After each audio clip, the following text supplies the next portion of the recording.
इसमें जो है 3 बंद हैं, ठीक है ना।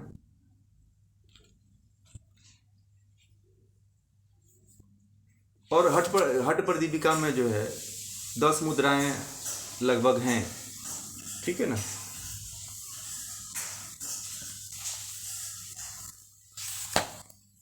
और बताइए।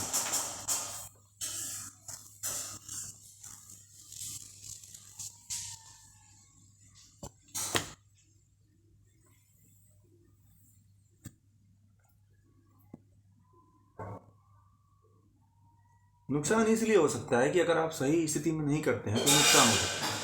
जो आपको स्थिति बताया कि जैसे शरीर की स्थिति कैसी होनी चाहिए, कि ये वाला जैसे कि आप ऐसे जैसे हो जाते हो ना, आप जैसे देखिए अब इसमें क्या होता है कि जैसे हम इस तरह से हो जाते हैं, अब पैर इधर जैसे आता है तो वो डायरेक्ट सिर की तरफ जाता है।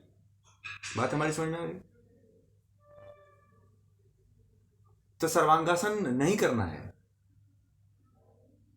हाँ, सर्वांगासन वज्रोली क्रिया करते हुए नहीं करना है।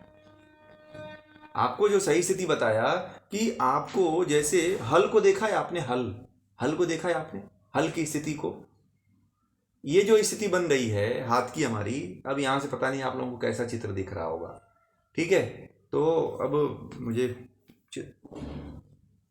हाँ, विपरीत कणी मुद्रा की स्थिति में ही करना है, सर्वांगासन की स्थिति में नहीं करना है। कुछ लोग विपरीत कणी मुद्रा नहीं लगा करके सर्वांगासन लगाते हैं, ठीक है। तो सर्वांगासन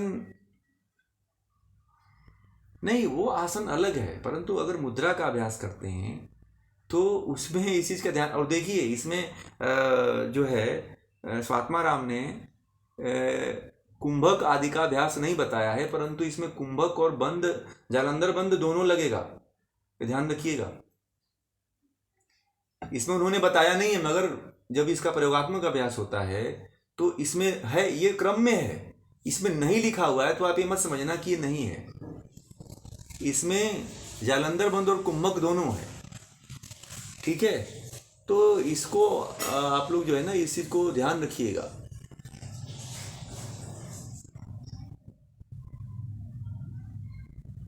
हाँ बोलिए जी।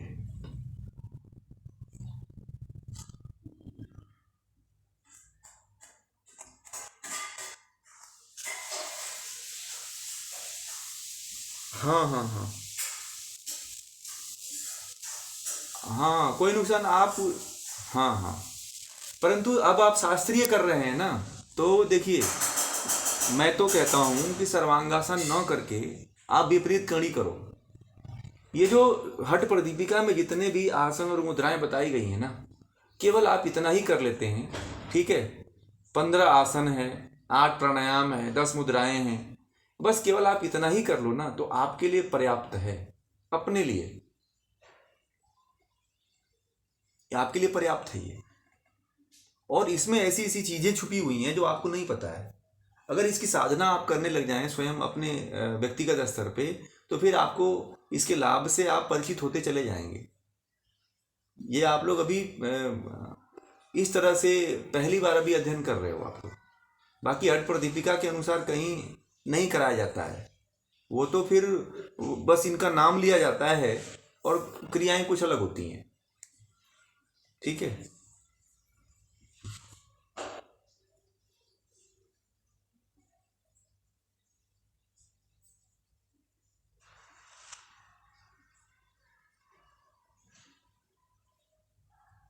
ये खाली अभ्यास खाली पेट में करते हैं और इसका जब प्रभाव पड़ता है तब शरीर जो है धीरे धीरे जलने लगता है और पतला होने लगता है, कमजोर होने लगता है।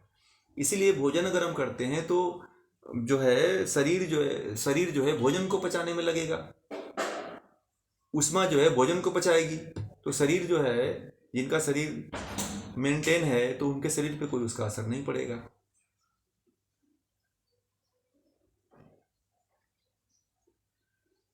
हम्म। नहीं, खाने के बाद तो कोई भी मुद्रा नहीं करना है, ये तो आपको ये जानकारी होना चाहिए जी। आपको ये पता होना चाहिए कि कोई भी योग की क्रिया जो है खाना खाने के बाद नहीं की जाती है, ठीक है, एक आसन है वज्रासन, जो इसमें सिंपल तरीके से जो आज बैठने की प्रक्रिया चल गई है, तो उसमें बैठ लीजिए। ठीक है, जब तक भोजन पचता नहीं है तब तक आपको कोई भी क्रिया नहीं करनी चाहिए। हाँ बोलिए।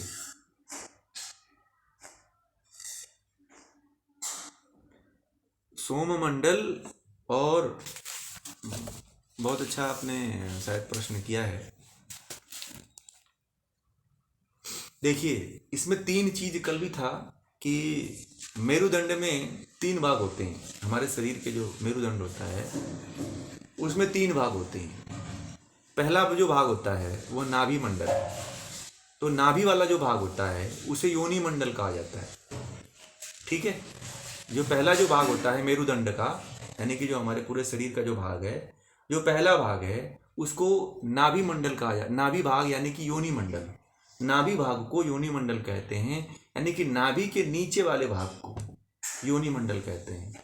और दूसरा जो भाग होता है मध्य भाग होता है, यानी कि मध्य भाग को वहनी मंडल कहा जाता है, जो कल बताए थे कि मैं जिसके बारे में कल चर्चा करूंगा। तो वही वहनी मंडल है जो मध्य भाग में होता है, जो नाभि से हृदय तक होता है। यहाँ से नाभि से लेकर के हृदय वाले भाग तक होता है, इसे जो है वहनी मंडल कहा जाता है। ठीक है, वहनी मंडल। और तीसरा जो मंडल होता है वह सोम मंडल होता है। हृदय से ऊपर का जो भाग होता है, आज्ञा चक्र आदि सहस्रार। अच्छा, नोट कर रहे हैं आप लोग? अच्छा अच्छा।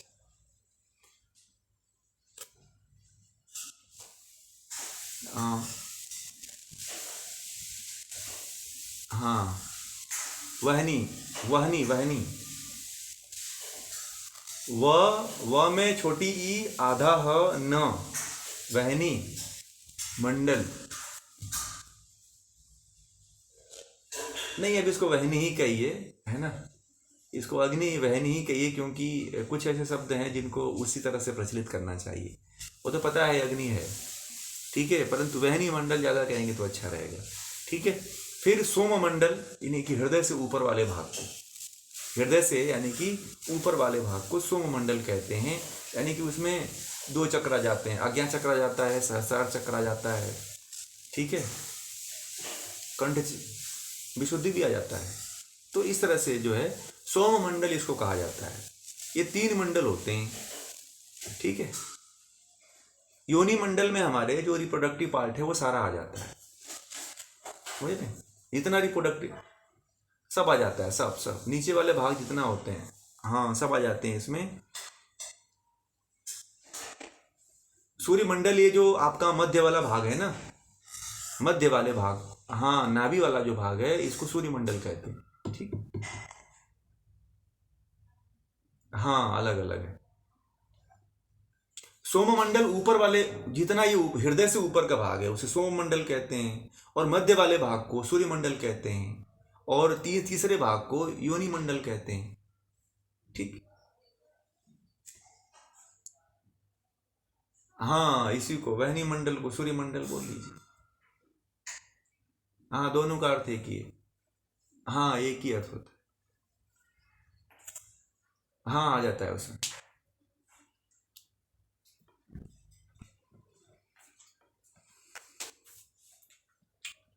ठीक है,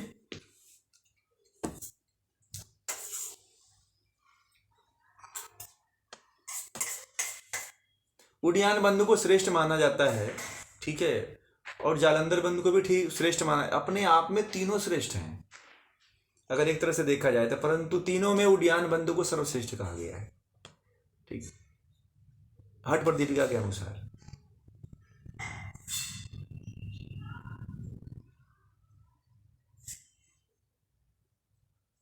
नहीं, कुंडलिनी तो कई, ये तीनों ही बंद जो है उपयोगी होते हैं कुंडलिनी जागरण में।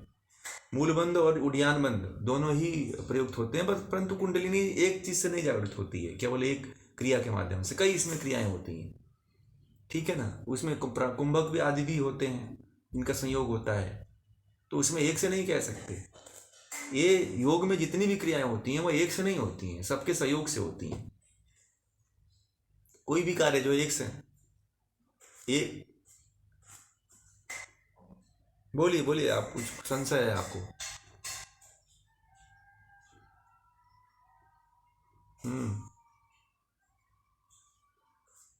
हाँ, दोनों करना चाहिए। और यही बताना चाहते हैं मेरा जो है, देखिए, ये से हमारा जो मिशन है, हमारा जो लक्ष्य है, योग के इसी सिद्धांत को स्थापित करने की है कि लोग जो है योग के वास्तविक सिद्धांत को समझ जाएं, लोग वास्तविक सिद्धांत को जान जाएं कि योग वास्तव रूप में है क्या। योग को मैंने ये बात भी कहा था अभी कि श्वास लेना और छोड़ना, व्यायाम आदि क्रियाएं कर लेना योग नहीं है। आसन को जो आप लोग नाम लेते हैं कि फला नाम का आसन है, फला नाम का प्राणायाम है, तो वो कुछ भी नहीं है। जो इसमें ऋषियों ने, योगियों ने बताया है, जो पूरे अनादिकाल से जो चला आ रहा है, आदि योग से जो चला आ रहा है, भगवान शिव से चला आ रहा है, जो परंपरा है, वही योग है। और बहुत से योग, जितने भी साधक हैं, सभी लोग इसी की साधना करते हैं। जो महाअवतार बाबा की जो श्रेणी के जितने भी इस समय संत हैं ना, ठीक है, महाअवतार बाबा का नाम सुना है आप लोगों ने? नहीं सुना है आप लोगों ने? योगियों, तब आप योग में अभी बहुत कच्चे हैं आप लोग। महाअवतार बाबा को सभी आप लोगों को जानना चाहिए। योग के बहुत बड़े योगी हैं और उनके बारे में थोड़ा सा आप लोग अध्ययन करें और जानने की कोशिश करें। तो महाअवतार बाबा के जितने भी, जी बताएंगे उनके बारे में, एक श्रेणी ही लेकर के योगियों का पूरा जीवन चरित्र के नाम से जो है, योगियों का जीवन परिचय, योगियों का जीवन नाम से एक अलग ही सत्र लेकर के आने वाले हैं। तो उसमें विधिवत तरीके से सब कोई भी नहीं बचेंगे। श्यामाचार्य लाहिड़ी से लेकर के योगानंद से लेकर के सारा, योगानंद भी उन्हीं की परंपरा के थे। और जितने भी इस समय अभी हैं प्रचलित रूप से, जितने परंपराएं इस समय विकसित हो रही हैं, तो सभी योगियों को लेकर के एक बार आप लोगों को जानना चाहिए कि योग में कैसे कैसे योगी हैं। आप लोगों को भी मत्स्येंद्रनाथ के बारे में पता नहीं होगा, गोरक्षनाथ के बारे में पता नहीं होगा, भगवान शिव के बारे में नहीं पता होगा। ये सारे योगी हैं। भगवान श्री कृष्ण के बारे में नहीं पता, ये भी योगी हैं। तो योग के ये सब मतलब कि प्रणेता है एक तरह से, समझिए ये लोग। और योग को उन्होंने स्थापित किया है, योग में जिया है जीवन को। और इसीलिए जो है हम योगियों को नहीं भूल पाते हैं, उनका प्रभाव ऐसा होता है, इनका ऑरा ऐसा होता है।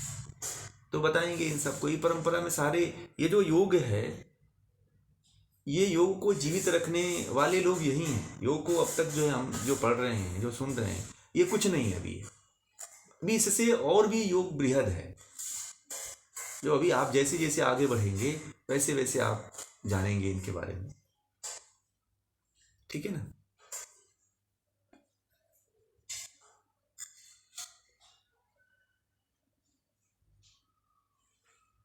तो उसमें नाथ संप्रदाय आएगा ही।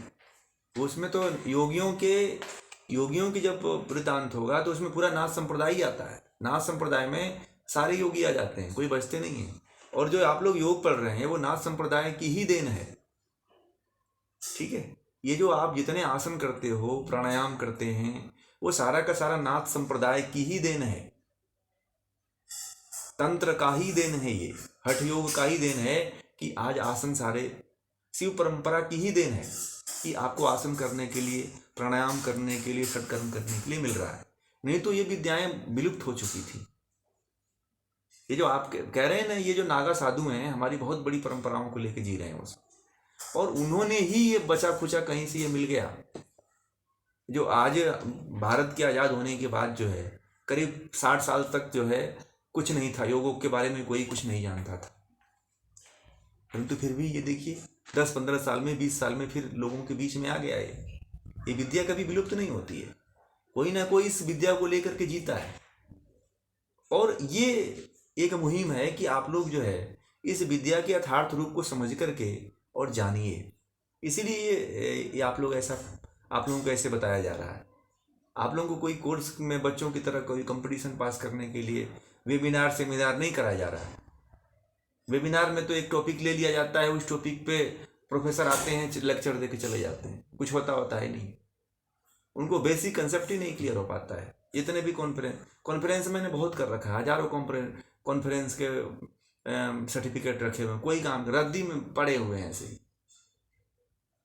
तो तो बताएं आपको ज्ञान क्या होता है, कि ज्ञान का वास्तविक जब तक उसका कंसेप्ट नहीं क्लियर है, योग का जब तक कंसेप्ट नहीं क्लियर है, व्यक्ति को कितना भी कॉन्फ्रेंस कराते रहिए, वर्कशॉप कराते रहिए, कोई फर्क नहीं पड़ता है, मैंने देखा है। तो इसलिए जो है आप लोग इसको बहुत ही गहराई से समझने का प्रयास करिए, और जितना पढ़ाया जाता है ना उसको उसको समझने का प्रयास करिए, अध्ययन करिए, खुद उसका रिवीजन करिए, पढ़ने का प्रयास करिए। नहीं समझ में आता है तो वीडियो भी मैं डाल देता हूँ, उस वीडियो को फिर दोबारा सुनिए तो फिर और समझ में आएगा आपको। ठीक है, नहीं समझ में आता है तो प्रश्न के लिए मैं पूरा पर्याप्त समय देता हूँ आप लोगों के। प्रश्न है तो पूछें, आप लोग जितना पूछेंगे ना उतना ज्ञान निकलता है। ठीक है।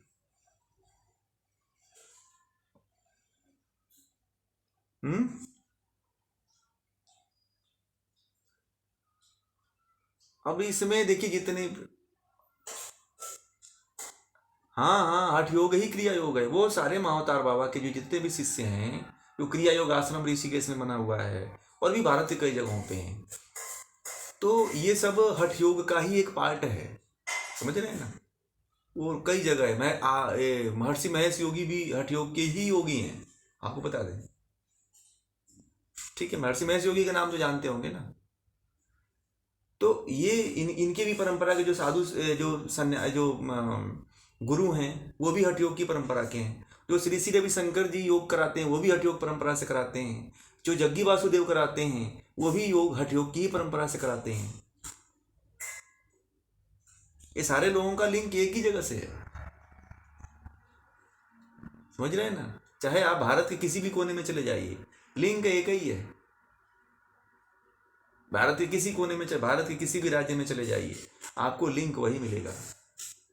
पहले का जो ज्ञान था वह एक था, आज संप्रदायों के कारण जो है ज्ञान विकृत अवस्था में है।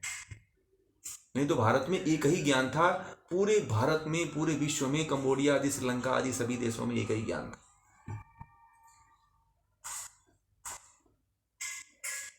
जितने भी ऋषि मुनि हुआ करते थे सब एक ही ज्ञान रखते थे। चाहे आप किसी भी देश के कोने में चले जाइए, वो एक ही ज्ञान मिलेगा आपको। तो ये हठ योग का ही परंपरा है, हठ योग की परंपरा ही जीवित है अभी, और वही योग को जिला करके रखी भी हुई है।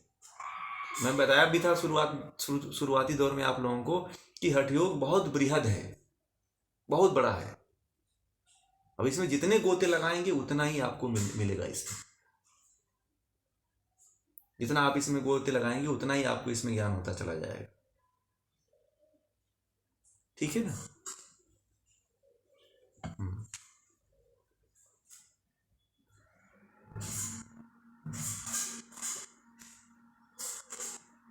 नहीं, वो ज्ञान मार्ग की तरफ से है। वो जो है महर्षि पतंजलि का जो क्रिया योग है वो ज्ञान मार्ग वाला है। ठीक है, वो जो है उच्च कोटि के साधकों के लिए, मध्यम कोटि के साधकों के लिए है। और जो हठ योग है अभी जो है वो निम्न कोटि के साधकों का है ये। अब जैसे कि बजरोली में कहा गया कि कोई शास्त्र नहीं पढ़ा हो, अगर वो केवल बजरोली क्रिया कर लेता है तो भी योग में सफलता प्राप्त कर लेता है। समझ गए ना, शुरुआती दौर में इन्होंने कह दिया इस सूत्र को। इसलिए जो है ये जो हठ योग है वो निम्न वर्ग के लिए है, परंतु जो क्रिया योग महर्षि पतंजलि का है वह मध्यम वर्ग के साधकों के लिए है। यानी कि उसको केवल वह साधक कितना पहुंचा होता है, उसके पूर्व जन्म के संस्कार इतने अधिक होते हैं, इतने उच्च होते हैं कि वह तप और स्वाध्याय ईश्वर प्रणिधान के माध्यम से ही मोक्ष प्राप्त कर लेता है। वो 3 क्रिया के माध्यम से ही पहुंच जाता है सीधे समाधि में वो। समझ रहे हैं ना, तप स्वाध्याय और ईश्वर प्रणिधान।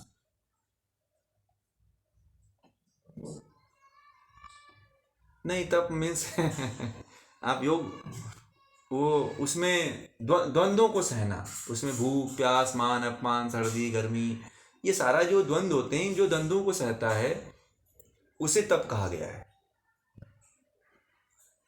आगे जब योग दर्शन जब पढ़ाएंगे आगे कभी सेशन में, तो फिर आप उसमें जानने की कोशिश करिएगा, समझिए इसको, बहुत अच्छा है। और कोई किसी का प्रश्न है? और इसमें कई लोग लिखे हुए हैं, मैंने मैसेज देखा नहीं।